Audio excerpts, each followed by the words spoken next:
Baik, terima kasih. Assalamualaikum warahmatullahi wabarakatuh. Jadi sini saya akan coba menguraikan bentuk-bentuk cerita dalam novel Semua Ikan di Langit yang saya singkat menjadi SIDL, karangan Ziki Jesena Ziofiana Zabikrizi, kajian naratologi untuk prasyarat atau untuk UAS dari penulisan artikel terindeks yang saya ambil untuk semester ini di program Pasca Sarjana Universitas Negeri Jakarta, program studi linguistik terapan. Baik, ini salah satunya adalah buku Zigi. Ini adalah buku yang memenangkan program dari DKJ atau Dewan Kesenian Jakarta dengan novel pemenang dari tahun 2000 novel pemenang untuk kajian novel untuk novel versi Dewan Kesenian Jakarta tahun 2019 seperti itu. Baik, saya akan mulai.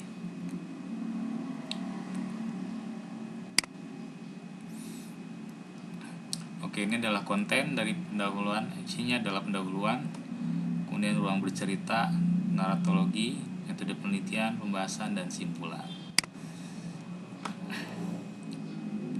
Baik, awalnya sebenarnya saya adalah dalam hal ini coba untuk menguraikan strukturalisme yang merupakan sebuah bentuk dari kajian naratologi sebelumnya. Jadi ini adalah sebuah kajian dari sedikit tentang strukturalisme Ferdinand Saussure tentunya. Jadi mengenai masalah yang strukturalisme yang bisa bercampur dengan subdisiplin ilmu lainnya dengan lebih fleksibel. Jadi dalam hal ini strukturalisme bisa bercampur dengan subdisiplin ilmu lainnya karena strukturalisme itu hal yang fleksibel, dan dalam hal ini bisa terhadap subilmu seperti cultural studies, postkolonial, dan kemudian naratologi merupakan bagian dari strukturalisme, bisa mengungkapkan hal tersebut dinilai dari teknik dan tataran penceritaan dan peristiwa. Nanti akan saya coba jelaskan sedikit mengenai masalah tataran peristiwa dan cerita seperti itu. Oke, ini adalah ilmu tentang bercerita. Apa itu naratologi? Konsep bercerita dinilai dari aspek tataran story, teks, dan narration. Kemudian story dengan menekankan tataran perjalanan sebuah cerita. Jadi hal ini membangun bagaimana unsur permutasi dan kombinasi dalam bercerita. Jadi tataran story itu sebenarnya lebih ke arah sebuah bagaimana unsur-unsur, misalkan sebuah cerita dimulai dari seorang penjahat terlebih dahulu atau antagonis lah seperti itu, dan kemudian nanti akan memunculan cerita sendiri tentang antagonis, kemudian protagonis juga punya perjalanan ceritanya sendiri. Jadi ini sebenarnya adalah hanya merupakan sebuah kombinasi di mana nanti si antagonis tersebut bisa jadi menjadi seorang yang baik dan sebaliknya seperti itu. Kemudian pada tataran teks, kemudian tataran tersebut mengalami perubahan dalam bercerita. Apakah pada teks menunjukkan sebuah bentuk penuturan sebuah perspektif? Jadi teman-teman, perjalanan cerita tidak mungkin dihubungkan dengan suatu gambar. Ada sebuah teks di situ dan kemudian mengalami sebuah perubahan. Ya, ini adalah bentuk-bentuk dari kajian naratologi yang di dalam hal itu teks itu memiliki kekuatan untuk menyampaikan pesan tersebut. Taruhlah ada ilmu pragmatik di situ. Jadi nanti ada sebuah tuturan dan kemudian bisa dianalisis menggunakan bentuk-bentuk hal lain, yang misalkan salah satunya adalah kosakata yang akan digunakan, kemudian bentuk tuturan entah menggunakan satir, entah bisa menggunakan komedi. Dalam hal itu yang menunjukkan sebuah bentuk peristiwa seperti itu. Dan kemudian pada tataran penceritaan, jadi bagaimana sebuah pergiliran tokoh tuturan hadir dalam sebuah cerita. Dalam hal ini dikenal juga pembagian pencerita dan pencerita. Nanti akan saya jelaskan. Dan kemudian menjadi poin dalam hal ini adalah vokalisasi, yang dalam hal ini adalah pergantian dari pencerita dan pencerita, itulah yang menjadi poin dari sebuah tataran kejadian. Nah, dalam hal ini teman-teman mungkin pernah dalam hal ini mengetahui masalah narator seperti itu. Jadi narator itu berbeda dengan tokoh-tokoh yang berbicara dalam teks. Jadi narator itu boleh jadi adalah si pengarang sendiri yang bercerita, atau di luar dari tokoh tersebut yang merupakan penunjuk sebuah cerita seperti itu. Atau dalam hal itu mungkin Bapak Ibu pernah mendengar tuturan langsung dari si tokoh yang secara tidak langsung mengiringi sebuah cerita tersebut seperti itu. Jadi ada dua. Nah, itu adalah pencerita dan pencerita. Pencerita itu adalah narator, dan pencerita itu sendiri boleh jadi adalah tuturan dari tokoh tersebut dan kemudian bisa menjadi pencerita juga. Itu bisa dipertukarkan seperti itu. Baik, kita lanjut. Nah, ini adalah hubungan teks riwayat, pencerita dan pencerita. Jadi Bapak Ibu, sebuah cerita itu ada di dalam pencerita dan pencerita. Garis-garis putus-putus ini menandakan bahwa hal itu sangat fleksibel, bisa masuk dan keluar sefleksibel mungkin seperti itu. Jadi di sini ada pencerita dan kemudian dia larut dalam sebuah riwayat seperti itu. Jadi di dalam cerita, kemudian dalam riwayat sendiri dia masuk, dan kemudian boleh jadi dalam riwayat atau tataran cerita itu kemudian si pencerita akhirnya menceritakan kembali kejadiannya yang dialami seperti itu. Jadi sirkulasi seperti ini. Jadi yang dialami oleh pencerita kemudian dia masuk ke dalam si riwayat ini, dan nanti riwayat ini kemudian menghasilkan sebuah pencerita juga. Jadi pencerita itu adalah narator, dan pencerita boleh jadi adalah tuturan tokoh-tokoh yang ada di dalam seperti itu. Dan kemudian ya, ini adalah karya yang relevan teman-teman. Ada namanya Zvetan Todorov. Jadi dalam hal ini menguak sebuah identitas dari dalam tokoh tersebut melalui sebuah bentuk cerita. Seperti misalkan studi Aimee Davis tentang orang Indonesia Tionghoa membentuk identitasnya di masa Orde Baru. Bagaimana sebuah bentuk cerita atau dalam ini bentuk tuturan boleh jadi peristiwa-peristiwa yang mengungkapkan tokoh identitas Indonesia Tionghoa yang bentuk identitasnya. Kemudian studi naratologi lainnya yang bahas masalah identitas dalam bingkai cerita adalah Nilan. Jadi membedah feminis dalam bingkai naratologis. Jadi urutan peristiwa tersebut kemudian menghasilkan sebuah identitas naratologi yang membedah feminisme di situ. Kemudian Seno Gumira Dharma sama yang bahas culture studies dalam cerita Selat Naga Bumi dengan tekniknya sama, naratologi. Dan Menanya Ruang dalam Bercerita oleh Harsepin Dimusaga S. Mirafiori yang membahasnya dalam ruang yang dibenturkan dalam membaca absolutas 3 naskah drama Afrizal Mana. Jadi dalam hal ini ruang dalam hal itu dikaji dalam segi naratologi.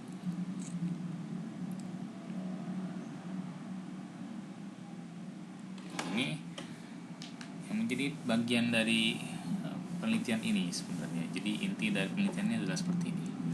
Menurut Kuteratna, naratologi berasal dari bahasa Latin yaitu kata naratio yang berarti cerita, perkataan, kisah, hikayat seperti itu. Jadi ilmu tentang bercerita sebenarnya naratologi itu.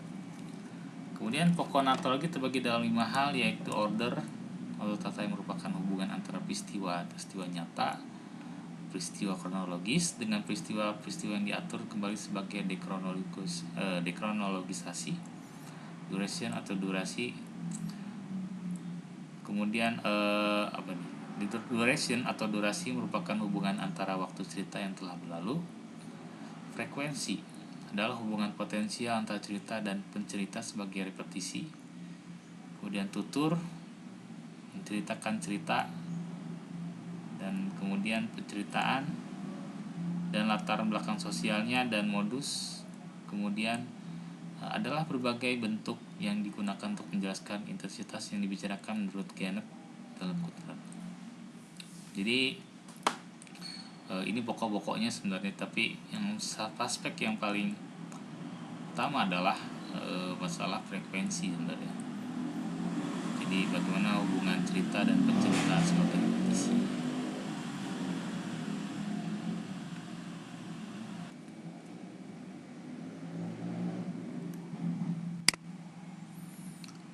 Kemudian narratologi dalam hal ini adalah vokalisasi.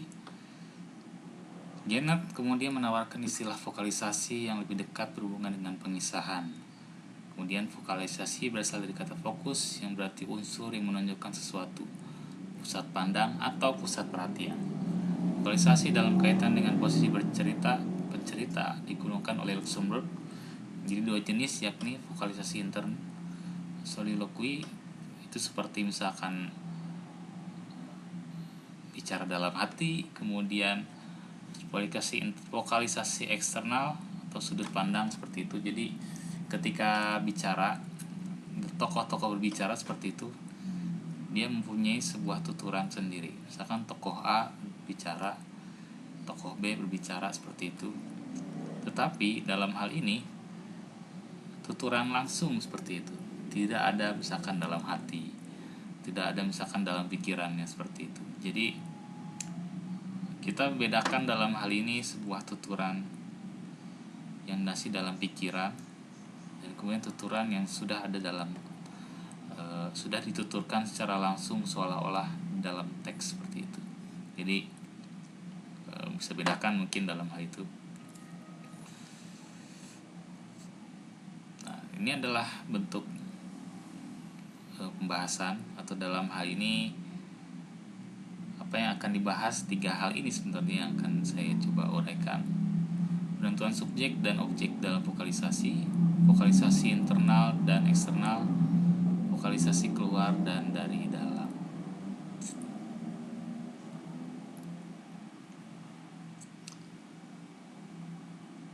Jadi teman-teman, ketika dalam hal ini peran persepsi menerangkan bahwa suatu cerita bisa dimaknai dari beberapa sudut pandang dalam segi Jadi ketika misalkan gini, subjek misalkan persepsi, dalam tingkat persepsi ada dunia dalam dan dunia luar. Nah, persepsi tingkat pertama ketika melihat seorang yang memakai topi, misalkan sini adalah seorang memakai topi, maka dalam hal itu memuat bahwa dia adalah memakai topi. Persepsi tingkat pertama, tidak ada makna apa-apa sebenarnya. Nah, kemudian persepsi tingkat 2 ketika melihat dari orang yang sama, maka refleksinya adalah setelah melihat orang memakai topi maka timbul perasaan senang misalkan. Jadi dunia dalam itu dalam diri dia sendiri, buat pada tingkat pertama itu hanya bermakna bahwa dia adalah memakai topi, dan kemudian pada persepsi tingkat 2 dia bisa menimbulkan perasaan senang pada dirinya sendiri karena melihat seorang yang memakai topi itu. Jadi ada 2 bentuk di situ yang menyatakan bahwa bentuk real dan juga bentuk dalam refleksi diri seperti itu. Dan kemudian vokalisasi internal dan eksternal. Jadi dalam hal ini vokalisasi internal, beberapa hal yang bisa dilihat ketika menentukan bentuk ini adalah sebuah perbedaan antara kejadian di luar dan di dalam. Kemudian vokalisasi eksternal, untuk vokalisasi yang di dalamnya terdapat kejadian yang dibicarakan oleh pihak lain di luar si saya tersebut yang seolah-olah ikut merasakan peristiwa tersebut. Oke, baik. Kita contohnya adalah dalam cerpen Hikayat Siti Rahimah. Ada indikasi vokalisor eksternal. Jadi vokalisor itu adalah seorang yang bercerita seperti itu. Tokoh akuan yang memerankan sebatang pohon asam.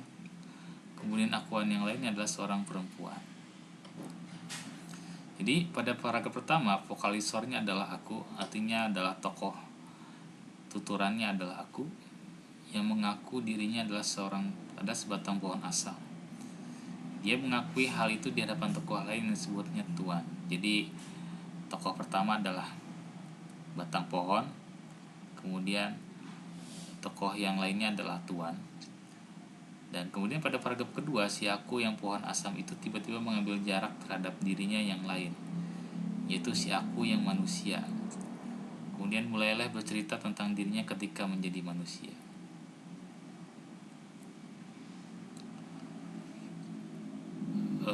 Oke. Jadi teman-teman, dalam hal ini vokalisor eksternal itu bisa berupa dalam itu dia menceritakan pada bentuk awalnya. Dan kemudian vokalisor yang eksternal dalam hal itu dia berubah bentuk, yang pohon asam yang tiba-tiba menjadi manusia seperti itu. Dan kemudian dia mengambil cerita kemudian mulailah dia bercerita tentang dirinya ketika menjadi manusia. Jadi dua bentuk ya, aku sebagai sebatang pohon asam, dan aku sebagai seorang perempuan. Internalnya adalah aku sebagai batang pohon asam yang pertama, dan kemudian eksternalnya adalah sebagai manusia atau perempuan seperti itu. Jadi vokalisor itu adalah bentuk akuan dari dalam seperti itu. Nah kemudian untuk ini adalah vokalisasi internal dan eksternal.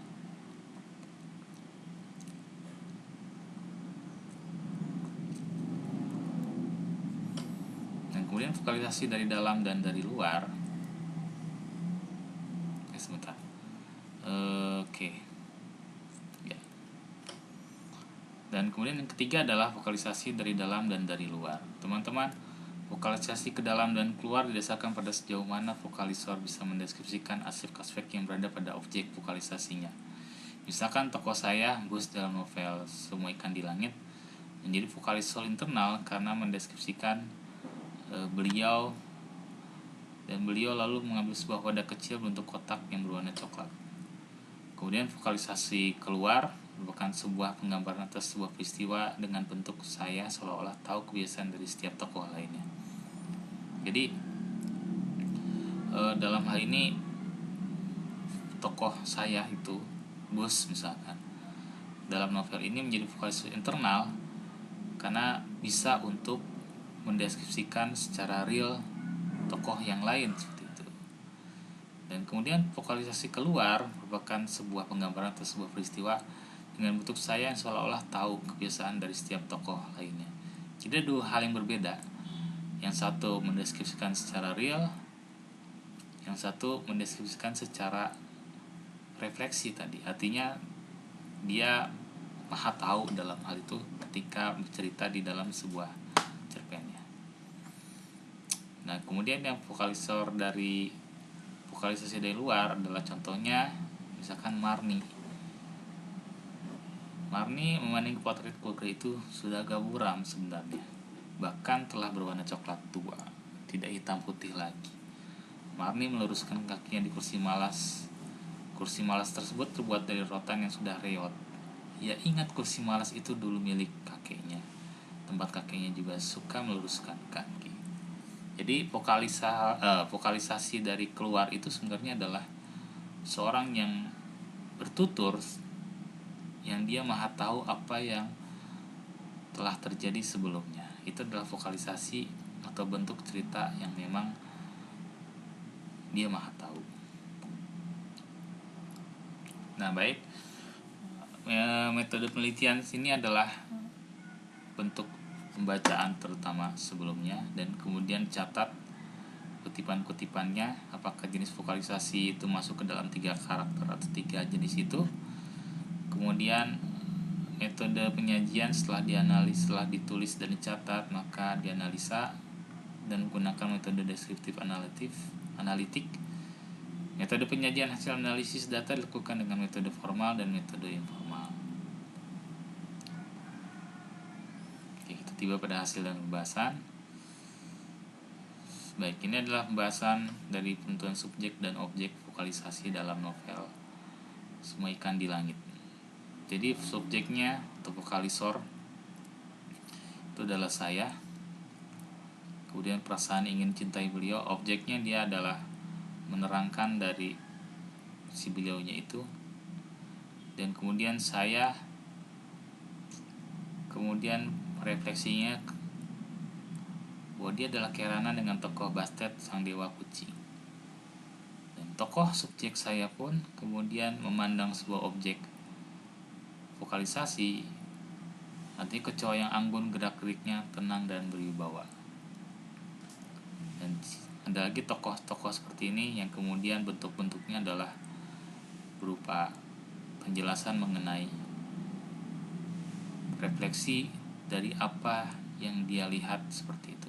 Jadi ini sebenarnya caranya adalah dengan melihat refleksi dari penjelasan apa yang dia lihat. Misalkan tokoh saya dalam bus melihat beliau seperti apa. Kemudian tokoh saya dalam bus melihat atau menjelaskan sebuah tokoh ini seperti apa, isinya seperti itu. Jadi tokoh Char kemudian merefleksikannya tentang sebuah subjek yang lain seperti apa di sini. Itu adalah penggambaran atau penentuan subjek dan objek vokalisasinya. Dan kemudian sampai pada tahap bentuk vokalisasi internal dan eksternal. Di sini saya tidak menggunakan eksternal, tidak menemukan sama sekali. Yang saya temukan adalah internal. Jadi internal yang tadi saya bahas adalah bahwa hanya bentuk penjelasan dari dalam diri dia aja. Jadi dia tidak maha tahu, dia tidak maha tahu segalanya seperti itu. Jadi klakson saya berbunyi karena terkejut. Nat mendengking, saya tidak pernah mendengar kecoa mendengking sebelumnya. Ini adalah real seperti itu. Kemudian saya melihat beliau mendekati garis ini adalah real ya, karena di teks itu ada. Kemudian beliau yang baik, beliau bisa melakukan apa saja. Jadi dalam hal ini adalah bentuk tuturan yang merupakan bentuk real yang memang ada dalam kenyataan di teks tersebut seperti itu, tidak ada dalam pikiran. Itu adalah bentuk vokalisasi internal seperti itu. Dan kemudian ini bentuk vokalisasi internal dan keluar dan ke dalam ya seperti itu. Ini salah. Jadi dalam hal ini vokalisasi keluar itu adalah beliau membawa kami ke tempat yang sangat menarik kali ini. Ada sebuah bari raksasa yang membentuk cincin. Jadi vokalisasi keluar itu, jadi vokalisasi yang awalnya adalah saya mulai dari ke dalam dulu deh. Jadi ke dalam itu adalah bentuk tuturan yang memang benar-benar dialami oleh si subjek tersebut. Seperti ini. Dan kemudian yang keluar sendiri adalah ini, dalam hal ini adalah dia seolah-olah maha tahu. Artinya vokalisasi keluar itu adalah si tokoh tersebut memang si tokoh yang bercerita, beliau membawa kami. Nah, kami itu sebenarnya termasuk ke dalam saya juga, bus itu juga. Jadi ke tempat yang sangat menarik kali ini. Ada sebuah lemari raksasa yang bentuk cerita. Ini seolah-olah maha tahu. Dan kemudian tuturan lainnya adalah beliau tidak memakai sepatu. Ini baru saya tahu ketika melihat ikan-ikan yang menyamar jadi sepatu buat untuknya. Ya, mungkin beliau memang tidak memerlukan. Jadi seolah-olah memang si pencerita ini atau si pencerita ini maha tahu apa yang beliau telah pakai dan apa yang memang perlukan seperti itu. Baik, ini pola vokalisasi teman-teman. Ada 3 tadi yang menjadi bentuk vokalisasi, dan kemudian ada perubahan atau tetap seperti itu. Nah, ini adalah 1, 2, 3, 4, 5, 6. Ini adalah polanya. Misalkan pola 1, arus atau jenisnya atau arusnya berubah. Jenisnya adalah subjek vokalisasi seperti itu. Kemudian pola yang kedua adalah subjek dan objek vokalisasinya adalah tetap, artinya tidak berubah seperti itu. Dan dalam hal ini kebanyakan yang dipakai adalah bentuk 1, 4, dan 5. Jadi bentuk-bentuk dari pola dari semua ikan di langit seperti itu, karena ada bentuk-bentuk perubahan dari subjek dan objek vokalisasi. Dan kemudian dalam internal tetap tadi ya, tidak ada eksternalnya juga. Dan kemudian ada keluar dan ke dalam. Ini bentuknya adalah 5, ada perubahan juga sedikit.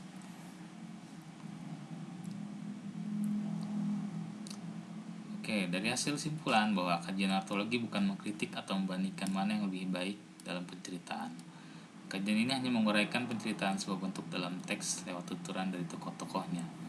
Pengkhususan kajian ini terletak pada pentingnya aspek keterbacaan cerita dari sebuah karya tersebut, sehingga mampu memunculkan beragam teknik dan bahkan maksud dari seorang pengarang memainkan teknik dalam bercerita.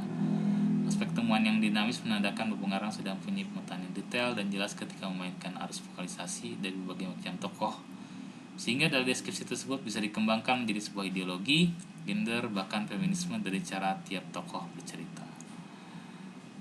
Baik, jadi dalam hal ini tokoh tersebut bagaimana nih? Apakah ada bentuk-bentuk perubahan dalam bercerita? Apakah si pencerita aja yang bicara, ada juga pencerita seperti itu?